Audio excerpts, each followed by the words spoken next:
welcome. I'm Trudy Chapa, and I'm here with Kim Penapento. She is a registered dietitian nutritionist, and we are talking about nutrition tips for the everyday life.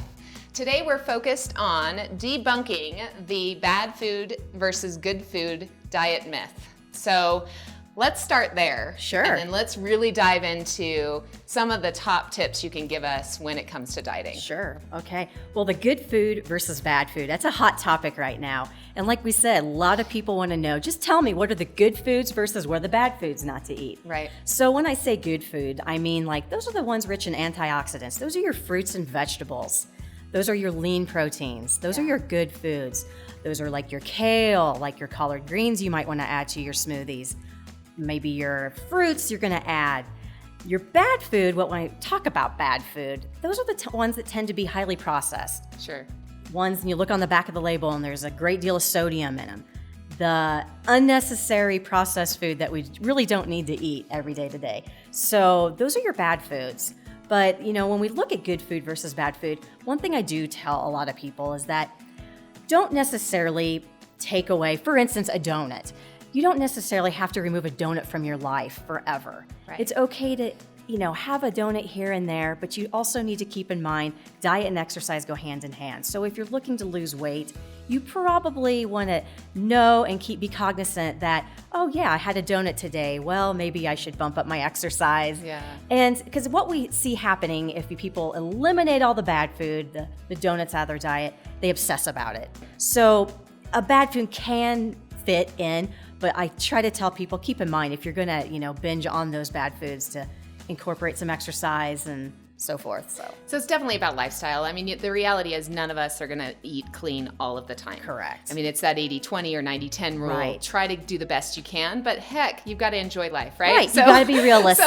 Let's be chocolate realistic. and donuts and pizza, they're all welcome, but just in Right. moderation and throughout, depending on where you're at in your season of, weight loss, that you maybe just bring them back a little bit, but don't. Right. And that's why diets focus fail. on the elimination. That is why diets fail, because people tend to eliminate all these factors from their diet, and then they obsess about them. So having it here and there, it's fine. Okay. But also include those superfoods, the good foods in your diet too. Yeah, that's right. So let's talk about then your tips for weight loss. The number one take home I would say today is probably make sure you're getting enough calories. Yeah. Like I said, it's very individualized, each person, depending on, how often and when they're exercising. Eating too little calories, what it can do is affect your metabolism. It can also affect how you're going to be working out. It can also affect everything in your body. So it's just important to make sure that you eat enough calories. Yeah, I would say, for women specifically, I think when we start to go on a weight loss journey, we think we need to restrict completely.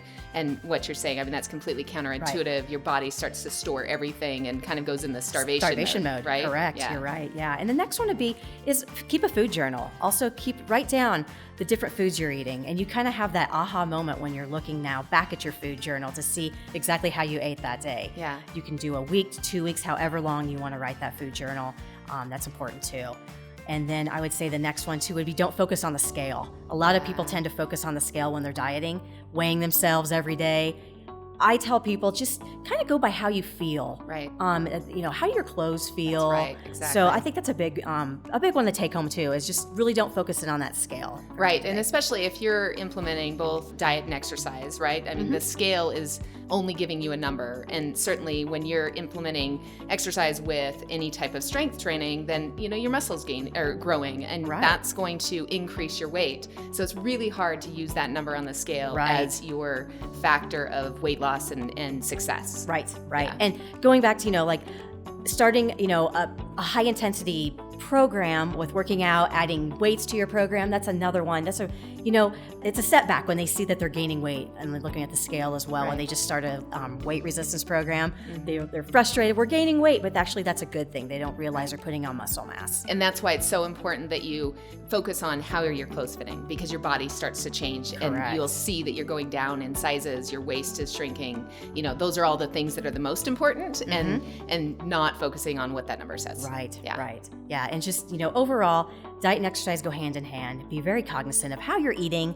Once again, when you're starting that new routine. So those are just some simple tips to get by. Awesome. So debunked. There is really no bad food versus good food, but it is about a lifestyle. It's about being able to implement healthy foods into your diet, but don't go extreme, don't Correct. restrict, because, no one can live that way. That's just really not Correct. how we're made. We Yeah. need to enjoy life.